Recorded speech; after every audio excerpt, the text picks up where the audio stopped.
আসসালামু আলাইকুম। রাত এখন 1টা বাজে আমেরিকাতে। আমি ঘুমাচ্ছিলাম। রাত 1:30 বাজে। আমি কি ঘুমাতে পারি?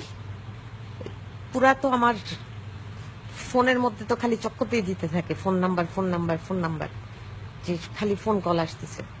তা একটা কথা আমি বুঝতে পারি না, মানুষ আমারে নিয়ে পড়ে আছে কি জন্য। প্রথম কথা হলো যে এখন তো আমি শুয়েছিলাম, তারপরে ভিডিও করতেছি। রাত 1:30 বাজে, দেখেন ঘড়ি দেখাচ্ছি। দেখা যায়? তো যেই কথা বলছিলাম, যে আমারে জিজ্ঞেস করে এত কথা, যেই মানুষের সাথে এত কিছু, যার সাথে এত কিছু জড়িত, যে কিনা জড়িত, সে হলো সামিরা। সামিরার পরিবারের সবাই বাপ কথা বলে, ওর বাবা কথা বলে, ওর মা কথা বলে। মা কথা বলে না, সরি, আমার মাথা খারাপ হয়ে গেছে, রাত্রে ঘুমাইতে পারি না আমি ফোনের জন্য, ফোন বা কিছুর জন্য। রাত 1:30টার সময় আমি সারাদিন কাজ করে বাড়িতে আসা, তারপর যাই ঘুমাতে পারি না। কোনো অসুবিধা নেই, সত্য কথা বলবো, যদি শোনার থাকে কেউ শুনবে। খুন হয়েছে না আত্মহত্যা হয়েছে, সেটার তো একটা তদন্ত হওয়া দরকার। আর সেই তদন্তের মাঝে কে থাকবে? সামিরা ছাড়া কে থাকবে? সেই তো মূল ছিল, সেই তো লাস্টে ঝুলন্ত অবস্থায় পেয়েছে। তাহলে আমি কেন বলবো কথা?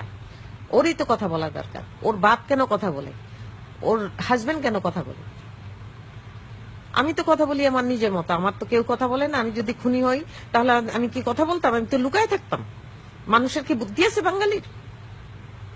বাঙালির মাথায় যদি বুদ্ধি থাকতো, তাহলে 21 বছর ধরে এটা ঝুলে থাকতো না, এটা কোনো না কোনো কিছু হইতো। এই রাত 1:30টার সময় আমি এখানে বুড়া মানুষ, এখানে বসে বসে এইগুলি মানুষের ফোন শুনতেছি, এগুলি নিজের চরিত্র নিয়ে তো পুরা বলে দিছি। প্রথম কথা বলি একটা জিনিস, আমি এমন একটা ঘরের মানুষ যে কিনা আমার বাপ যেই শিক্ষা দিছে সেটা হলো যে ভালো হোক খারাপ হোক, যেই জিনিস আমি স্বাদ না নিব সেই জিনিসের স্বাদ আমি কোনোদিন বুঝবো না। আমি বড়ই খেতে যাব বা ধরেন কমলা খেতে যাব, আমি মুখে না দিলে টেস্ট বুঝবো কেমন করে? তো মদও আমার জন্য এরকম ছিল, সবকিছুই আমার জন্য এরকম ছিল। আমি খুব একটা টেস্ট করার মধ্যেই চাইতাম যে জিনিসটা না খেলে কেমনে করে আমি বুঝবো।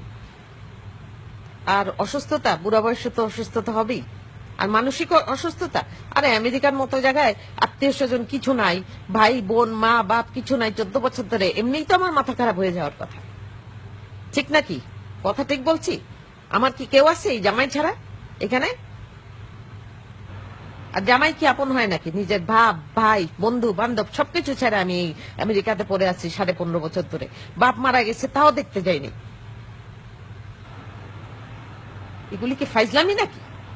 বদমাইশি করতেছে এখানে, আমি বসে বসে এই চুল পাকায় ফেলছি পুরা।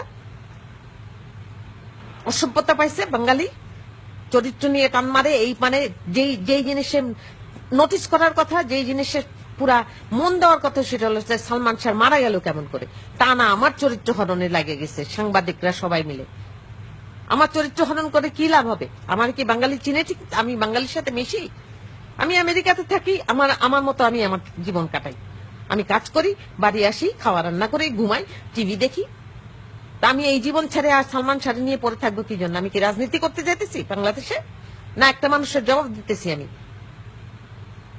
যে রাত্রেবেলা ঘুমাইতে পারি না, আমার বারবার জিজ্ঞেস করে যে কে খুন করলো, কে খুন করলো, কে খুন করলো। আর আমি যদি জানতাম যে কে খুন করলো, তাহলে তো আমি নিজে খুন করলেও তো আমি যাই বলতাম যে আমি খুন করছি, কেউ বিশ্বাস করুক আর না করুক। রাত্রেবেলা এখন ঘুমাই আমি, কেউ আর ফোন করেন না, যদি মনে হয় কিছু বলবো না। আর যার কথা যে জানে সবকিছু, সেই স্বামীরাতে কেন জিজ্ঞেস করা হয় না? ওর মারে কেন জিজ্ঞেস করা হয় না? ওর বাপকে কেন সামনে আনে? ও কি প্রধানমন্ত্রীর থেকে দুনিয়ার সব মানুষের থেকে বড় নাকি, যে পুলিশও ওরে ধরতে পারে না? ওরে এখন পুলিশ নিয়ে গেলে ওরে কি আদর করে শাড়ি গয়না পরায় ও যায় ঢং করে এখানে বসবে, নালে ঘুমটা দিয়ে যায় বসবে? এমনিতে তো যায় ছবি দেখলে তো মনে হয় যে নায়িকার ভাব। ওর ছবি দেখেন মোস্তাক ওয়াইজের জায়গায়, ছবিগুলি দেখেন কিভাবে চলে, ওরে দেখলে কি মনে হয়? আর সালমান শাহ সবকিছু নিয়ে ও পিছন থেকে চালচালায় সামনে আসে নাকি জন্য? অসভ্য মেয়ে, বছরের পর বছর আমার সাথে মিথ্যা কথা বলে গেছে। যা বুঝাইছে আমি তাই বুঝছি, আল্লাহ নাই ভাবছে। 21টা বছর ধরে আমার যা বুঝাইছে তাই আমি বুঝা গেছি আর বলে গেছি। আত্মহত্যা আত্মহত্যা আত্মহত্যা। এখন বলুক দেখি যে আমার ছেলেরে কি জন্য কি কি দিছিল এই কাপড়ের পুটলির মধ্যে, যেটা ফালাইতে দিছিল আমার ছাদের মধ্যে। হারাম জাদি সামিরা, তুই আমার ছেলেরও ফাঁসাইতে চাইছিস, আমারও ফাঁসাইতে চাইছিস, শুয়োরের বাচ্চা। তুই কি ভাবছিস যে তোর মা বেঁচে থাকবে আর তুই বেঁচে থাকবি আমি বেঁচে থাকতে? জীবনেও না। ফেসবুক যদি থাকে আমি তোরে যতক্ষণে পারি আমি ন্যাংটা করে ছাড়বো। হারামজাদি, তুই কতগুলি মিথ্যা কথা আমার সাথে বলছিস। হারামির বাচ্চা সামিরা, তুই আমার মুখ দিয়ে আজকে গালি বাইর করাইছিস। শুয়োরের বাচ্চা, তোর যদি সাহস থাকে সামনে আয়। তুই তো জীবনেও সামনে আসবি না, কারণ তুই তো এরকম মেয়ে যারা সামনে আসে না, পিছন থেকে চাল চালায়। আর কি, আর রাগ হইতে চাই না ভাই, এমনিতে অনেক ঠান্ডা ছিলাম, ভালো মতো বুঝাইছি।